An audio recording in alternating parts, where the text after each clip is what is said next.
The attack in Karachi on late Sunday night outside the airport raises a number of questions about the safety and security of foreign nationals in Pakistan. What we know is that it was a loud explosion heard many kilometers away from the airport. At least about a dozen vehicles were set ablaze. Initially, the local media reported it as an explosion in an oil tanker, but few hours later, the reality emerged that this was a targeted attack. The target was the security convoy of Chinese staff. They were moving from the airport in a large security escort. Clearly, the attacker knew where they will be, and it raises questions about, intelligence, maybe security leak. How did these people know and they were able to plan this well in advance? What we know is that at least 2 Chinese staff members were killed. The third body presumably belongs to the attacker. About 10 other people were wounded. These were people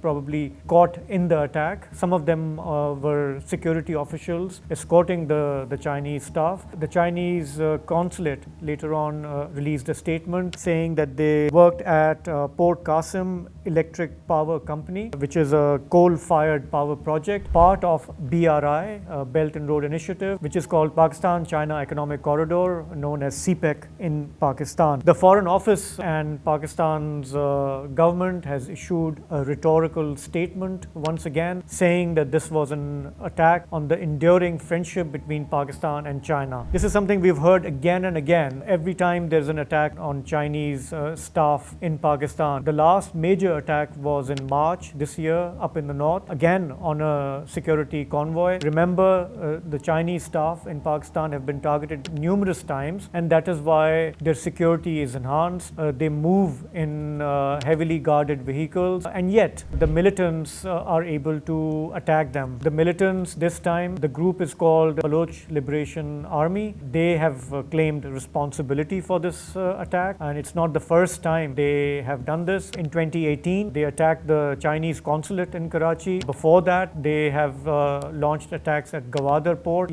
targeting the main 5-star hotel where Chinese businessmen arrive to cut deals on infrastructure and energy projects. So the campaign against the CPEC or the Chinese nationals has been relentless over the last few years. And Pakistan, while saying that it takes it very seriously, it will bring justice to those who are behind these attacks, appears to be kind of just trying to catch up with this situation. Now, all this is happening nearly a week before a high-level diplomatic summit in Islamabad. It's called the Shanghai Cooperation Organization. It is scheduled for mid-October. For Pakistan, this is a huge event because foreign delegates from China, Russia, Saudi Arabia will arrive here, in addition to the Indian External Affairs Minister Jai Shankar. He will be visiting Pakistan after a very long time. So for Pakistan, this meeting is really of significance. They want to ensure it passes off peacefully. And yet, a week before that summit, despite all the security efforts being taken in the capital of Pakistan, we've had this attack in the port city of Karachi. Even if we were to look before that, the capital has been under a virtual siege because of protests and clashes between security forces and the main opposition party, the PTI. Over the weekend, we saw PTI protesters attacking policemen, setting vehicles on fire, the security forces using force to crush these protests. And so, it was a game of cat and mouse throughout the weekend, and the capital was under a virtual lockdown. It doesn't reflect well on Pakistan, especially in the run-up to this huge summit coming up next week.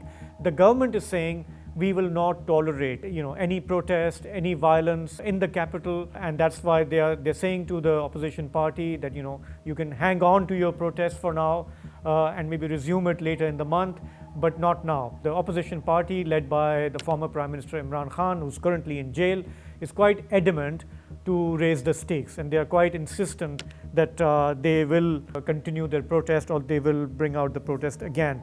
All this points to chaos and instability within Pakistan due to the security challenges, the political polarization, and of course the economic challenge that Pakistan finds itself in.